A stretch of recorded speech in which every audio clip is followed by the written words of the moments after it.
যদি আপনার আইফোনের স্টোরেজ মেমোরি ফুল হয়ে যায় সেক্ষেত্রে আপনি চাইলে কিন্তু খুব সহজেই আইফোনের স্টোরেজ মেমোরিকে স্পেস আপ করে নিতে পারেন, আর সেটা কিন্তু সম্পূর্ণ ফ্রিতে।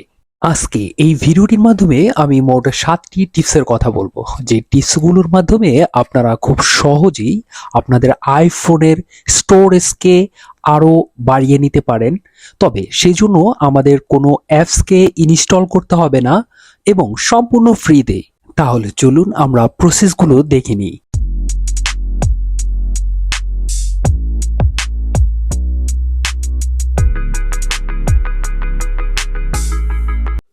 প্রসেস 1, আননেসেসারি অ্যাপসগুলো ডিলিট করে দেয়া।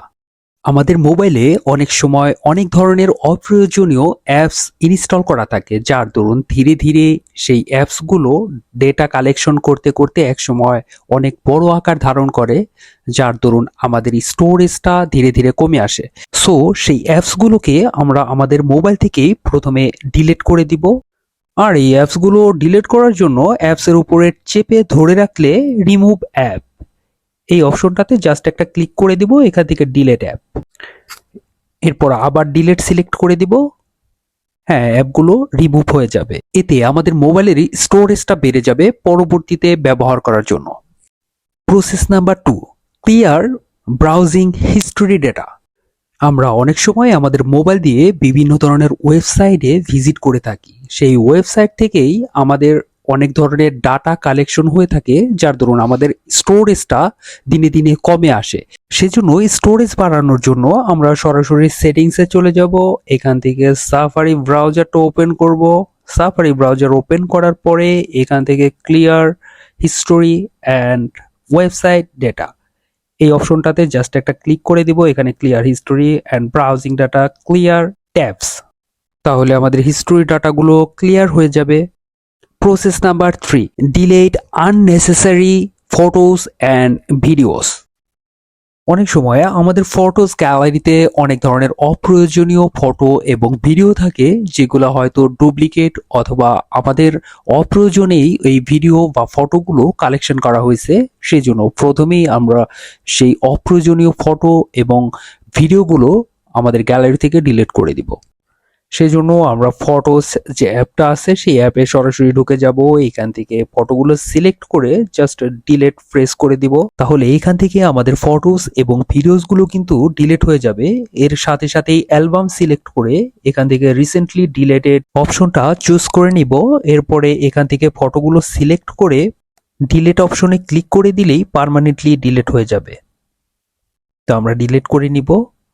প্রসেস নাম্বার 4, আইক্লাউড অথবা গুগল স্টোরেজ ইউজ করে ফটোস অ্যালবাম থেকে সমস্ত ফটো এবং ভিডিও ডিলিট করে দেয়া। গুগল ফটোস নামের এই অ্যাপসটি যদি আপনার মোবাইলে ইনস্টল করা না থাকে সেই ক্ষেত্রে আপনি চাইলে এটাকে ইনস্টল করে নিতে পারেন এবং আপনার ইমেল অ্যাড্রেস দিয়ে এটা জাস্ট লগ ইন করলেই 15 জিবি পর্যন্ত আপনি ফ্রি স্পেস পেতে পারেন। এবারে আইক্লাউড থেকে স্পেস ফ্রি আপ, সেজন্য আমরা সরাসরি সেটিংসে ক্লিক করে দিব। এখান থেকে প্রোফাইল মেনুতে ক্লিক করে দিয়ে এখানে আইক্লাউড যে অপশনটা আছে সেটা সিলেক্ট করে নিব। এরপরে আইক্লাউড ড্রাইভ, এই অপশনটা জাস্ট আমরা সাইন আপ অন করে দিব। এরপরে আমরা চাইলে আমাদের ফটোসের সমস্ত ফটো ভিডিও যদি ব্যাকআপ দেওয়ার পরে ডিলিট করে দিই সেই ক্ষেত্রে কিন্তু আমরা ফ্রি স্পেস পেতে পারি। তবে এই প্রসেসটি শুধুমাত্র অতিরিক্ত স্পেস যাদের দরকার শুধু তাদের জন্য।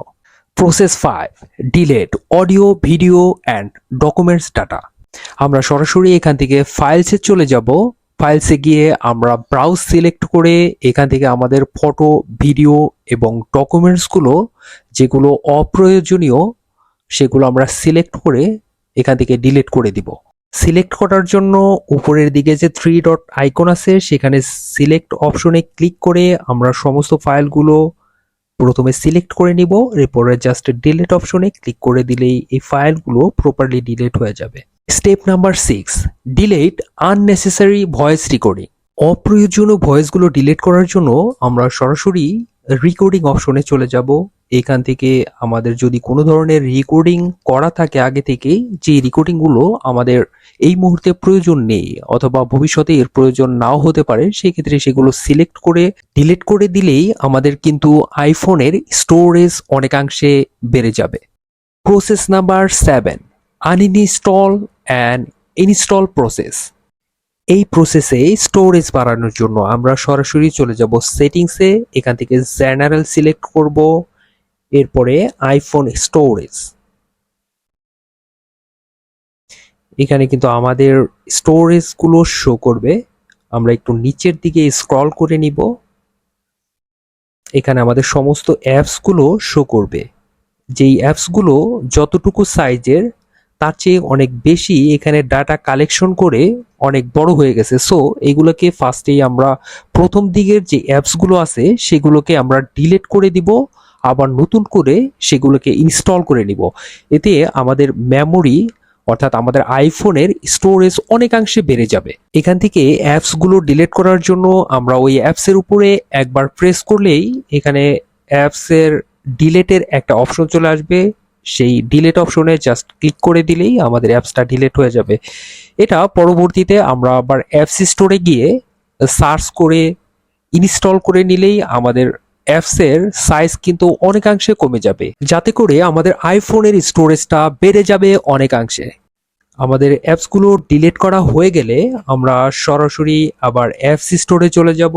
এখান থেকে যে অ্যাপসগুলো আমরা ডিলিট করে দিছি সেই অ্যাপসগুলো আবার এখান থেকে সার্চ করে ইনস্টল করে নিলেই কিন্তু আমাদের অ্যাপসের সাইজ অনেকাংশে কমে যাবে। এই প্রসেসগুলোর মাধ্যমেই আপনি কিন্তু আপনার আইফোনের স্টোরেজকে বাড়িয়ে নিতে পারেন ঠিক যতটুকু দরকার ততটুকু পরিমাণ। তাহলে বন্ধুরা, এই ছিল আমাদের আজকের ভিডিও। যদি আমাদের ভিডিও ভালো লাগে সেক্ষেত্রে রিকোয়েস্ট করব একটা লাইক দেওয়ার জন্য, আর আমাদের চ্যানেলে যদি নতুন হয়ে থাকেন সেই ক্ষেত্রে রিকোয়েস্ট থাকবে আমাদের চ্যানেলটি সাবস্ক্রাইব করে আমাদের সাথেই থাকুন। তাহলে আজকের মতো বিদায় নিচ্ছি, আল্লাহ হাফেজ।